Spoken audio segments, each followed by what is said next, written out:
So these pipes are in the wrong spot because I had a different vision about where we were going to have the sink. It's not going to be here anymore, it's going to be over here. Switch this over here so that the hot water go into the dishwasher, which we weren't going to put in either. Switch this valve out for regular 3/8 compression, and then run lines over to the sink, and then run this, once it's over here, over to the dishwasher. And this needs to be cut and angled this way so that I can hook in with the sink.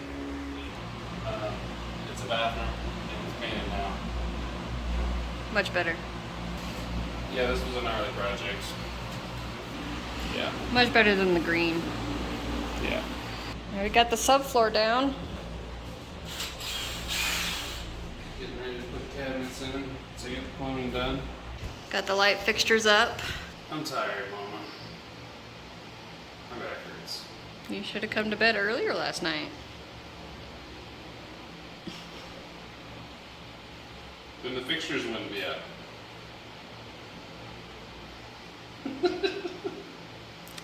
That's true, but you could have also done that this morning. Yep, everything could be done later, that's for sure.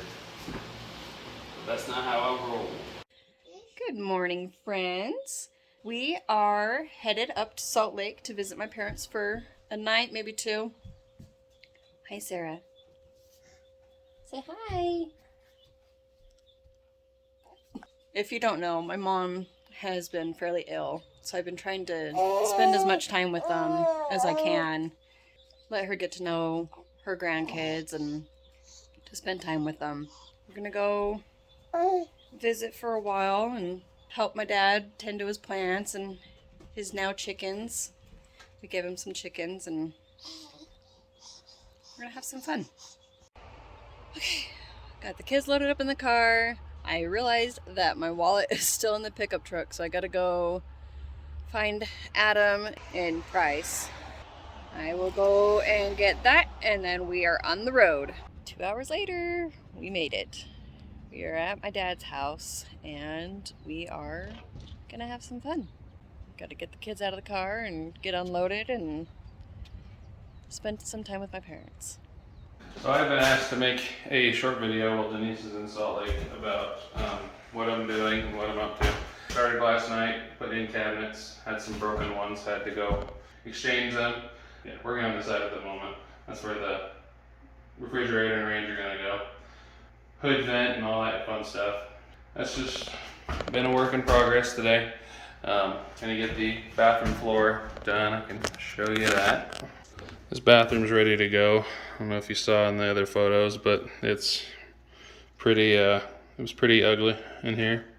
Said we weren't gonna pull out the green paneling, but we decided to anyway. It just looks a lot better. We're doing flooring in here and expose our toilet flange and get a new toilet in.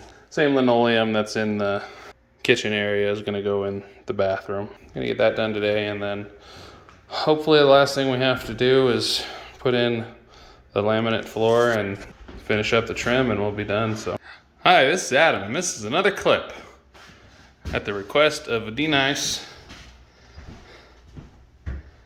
on the Ugly Homestead. Cragger, do you mind being on YouTube? You okay being famous? No. Okay, this video better not become famous. Otherwise, we'll have to take it down.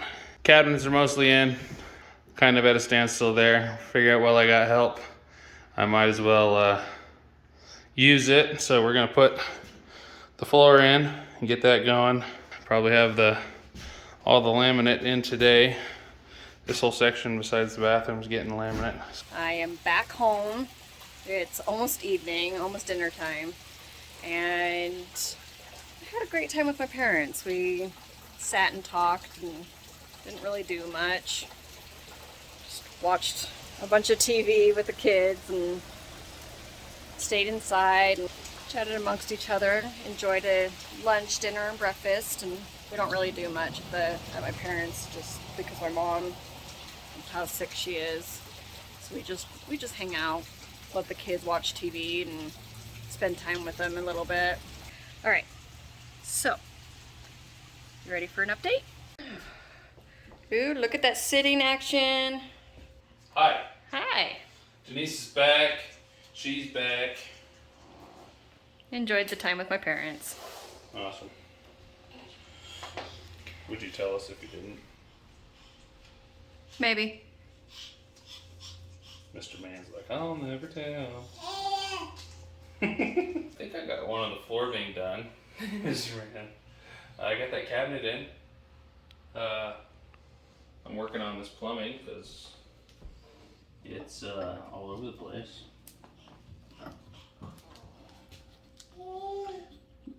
Covered in grease because he was working on a diesel when I got home. Yep, semi-truck cold. That's his other business besides the ugly homestead. And now I'm working on this again.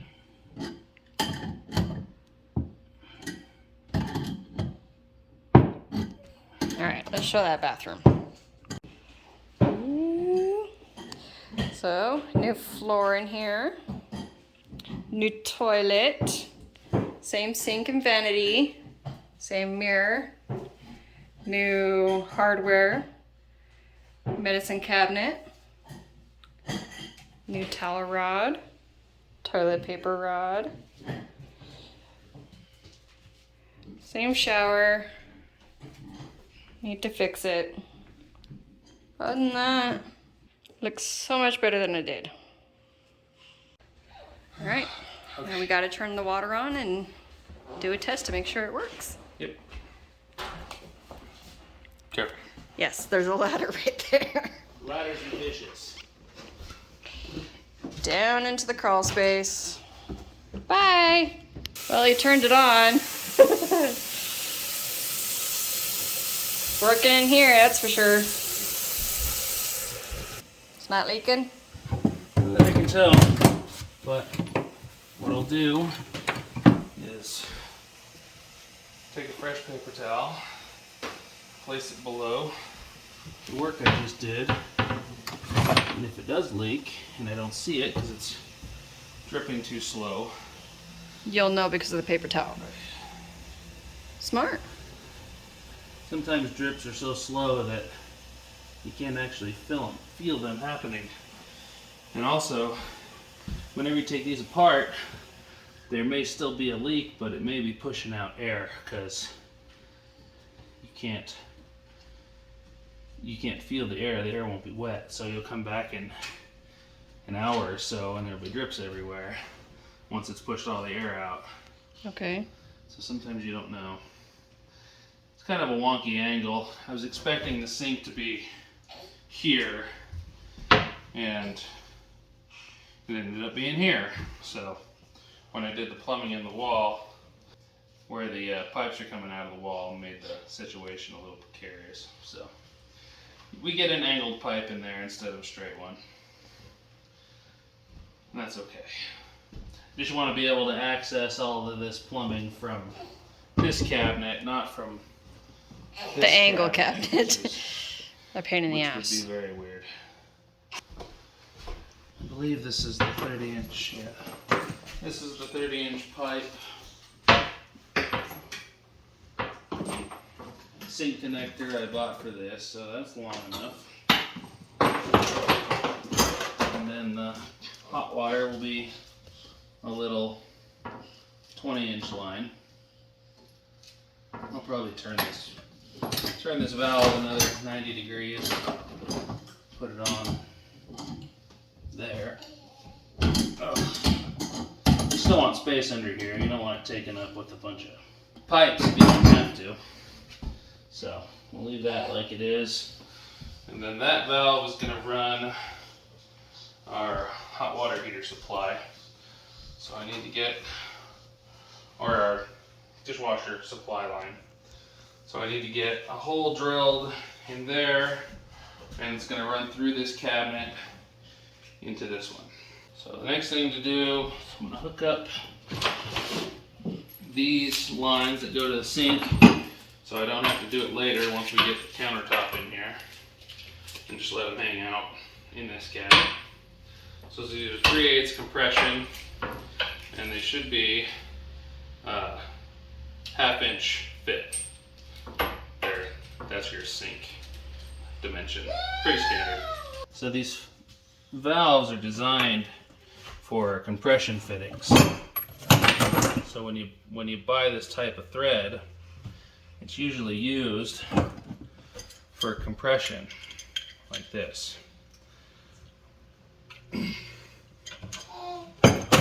We have a piece of tubing, copper, nylon is pretty common. This was for our ice maker and fridge water. And they go in there and they have a little crusher ring on them. So they go in here and you slide this over, and this nut smashes this all together so it doesn't leak. But this is a specific type of thread. It's called compression thread. It's a little finer than your FIP thread, which is what this is.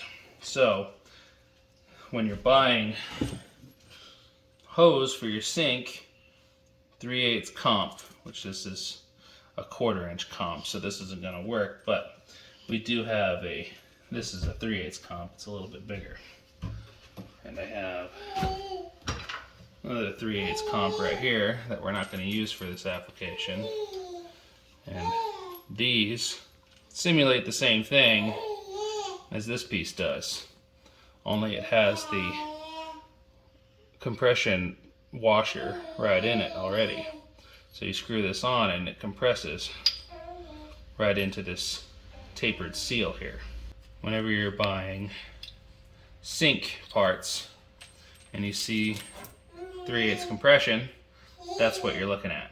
And then this is 1/2 inch FIP, which is a standard pipe thread. It's also a compression type, but it's not technically a compression. So it's the type of thread, not the way it seals. The other side of these valves, you have to seal with thread tape, and they don't have a compression on them like this does. So you're using just raw pipe like that. So you have to use thread sealant. These ones you don't have to use thread sealant on because of that nylon washer in there. It seals against this seat. In case you don't know, most washers and even dishwashers you can buy have a standard hose thread on them. So this says on it, 10-foot rubber washing machine hose, but if you look at this, I just installed a hose bit here. You could hook a regular garden hose up to this if you wanted to, if you wanted to get hot water out of there. But if we flip this piece down, excuse me, Mr. Man, you'll also see that the fitting for the water inlet is also a hose fitting, just like a garden hose, which you can find at pretty much any hardware store. Not some long ones might be hard to get a hold of, but all you gotta do is make sure, like a regular garden hose, you have your rubber washers in there, and they will seal. This is gonna go from this valve, hot water supply, over to the dishwasher, and then from the dishwasher, this hose right here. And this is going to come back to the sink. Now when we have our sink in place, it's going to be 4 holes in it. There's going to be 1, 2, 3 holes, and those are going to be faucet fittings and supply. These 2 lines right here. And then the 4th hole, you can do 2 things with. You can have a spray nozzle, which we're not going to do in this case because we're doing a dishwasher. But most modern plumbing code requires these anti-siphons in your sink so that if it ever overflows, it doesn't burst your pipe. It can run onto the sink itself and then down into the sink basin if you ever have a clogged situation, so it doesn't blow your pipe and soak your floors and all that stuff. So this is just a fancy outlet. Water comes from the dishwasher up into this pipe and then out of the dishwasher, or out of this fitting down into your sink drain. And the fitting for that looks like this. This attaches to the bottom of this, which goes into your sink. Bottom of your sink is called strainer. And this piece connects into there, and then your dishwasher water comes from there back into your sink drain. Yay, we got it in. When I install the door,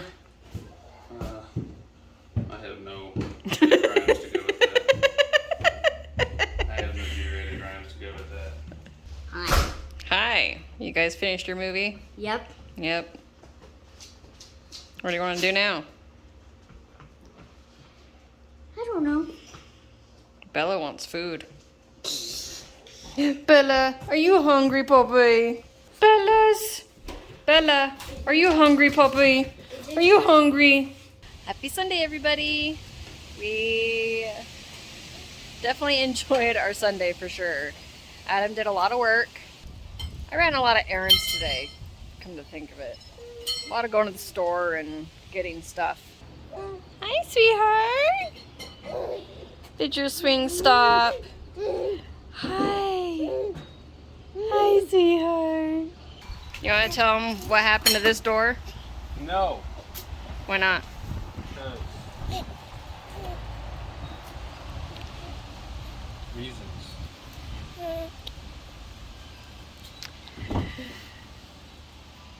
No. You can show them the back of my pickup truck. That'd be enough explanation for one day. He had this door in the back of the pickup truck coming home. Forgot that it was back there and destroyed the window. No. Yes. That's not the whole story. Okay, are you gonna tell it then? So there was a range and a dishwasher and this door in the back of my pickup truck, and I thought that the range was be higher than this sitting up on my truck bed. So when I was backing in, hey Mr. Man, I was looking at the range and going slow to make sure it didn't hit the carport, and I wasn't looking at the door. So the door broke loose, popped, and went through my window, breaking the door and my window on the back of my truck. So I have the glass, and I'm waiting for them to install it. You know, the window was expensive enough, but I'm really more upset about the door because it slowed me down on this project. So What did you do today? And last night? Today was a lot of cleanup, a lot of What happened? dishwasher, getting this door behind you installed. I got some threshold in, got a couple of bits of baseboard in. So I mean, I gotta get all the door trims done before I can finish the baseboard, because you don't know where to stop your baseboard till you have, I can show you, until you get your door trim's installed, you don't know where to put your baseboard. Unless you just make a guesstimate. But sometimes you don't know how this door trims are going to work out until you start doing it. So in this case, I like to do all the door trims first, then I can get an accurate measurement on there to where I need to put my next piece, and then get that done. Today, I put this door trim on, and I'm still debating how to do this portion here, but I'm also debating a little bit how to do this corner here because it's kind of weird. Because we wanted to leave the pine. So we're in the buttoning up phase for sure. The main actual project that I have left to do is this opening right here. I actually have to build a legit door for it. Probably gonna do it out of pine, or see if I can hijack a piece of that old door to fit in here, but I think that's going to be too big for this opening, so just have to build something custom for it, like normal. You want to talk about what happened to the dishwasher last night? Yes, we can talk about that. What happened was we installed a GFI outlet back there, and then I wired the dishwasher in underneath using wire nuts. And what happened, it was working just fine, and about most of the way through a test wash, and then it stopped working. What happened was I had a solid copper wire and a stranded copper wire coming into the same wire nut, and those can be a little tricky to work with. And so what happened was I wire nutted them together, and they didn't have a really good contact inside. So what was happening was, as the dishwasher unit was drawing power, it was arcing between the two wires, and that creates a lot of heat. So what happened was it melted the inside of this, caused the two wires to separate completely. So this got hot, it melted the old one a little bit, and then it actually welded the stranded piece in there, so I couldn't pull it out, so I had to cut it off. But yeah, I thought the dishwasher was bad, but the wires just came loose because you have to make sure you have a solid connection on those two types of wires, especially when they're different. So that's what happened. Dishwasher was fine. What's with the cinder blocks? Oh, okay. So we are using hardwood countertops on these. These will be sealed with mineral oil when they're done. In order to attach them to the cabinets, instead of using screws, which some people still recommend to do, I've never used wood countertops before, so I don't know. But we're gonna find out. But I've used liquid nails. This stuff here to on top of the countertops, and then put the countertops on top, and then glued it down. Or then set the countertops on top after doing all my cutting and measuring and test fitting and all that jazz. So this will dry overnight. We probably even let it dry a little more, a day or two, just to be sure. And then we'll take it off, and it shouldn't go anywhere. So once we're done with that, we'll finish up the backsplash, which is going to be an knotty alder backsplash, and that'll get treated with mineral oil also. And once that's done, then I can install a sink and hook up the plumbing, and the kitchen will effectively be done at that point. I gotta paint this door, I gotta paint that door, gotta paint that door. So I'm probably just gonna pull that door off and pull this door off and paint everything at the same time. Yeah, once we get that done, it's just trim and touch up and baseboard, and we're finished.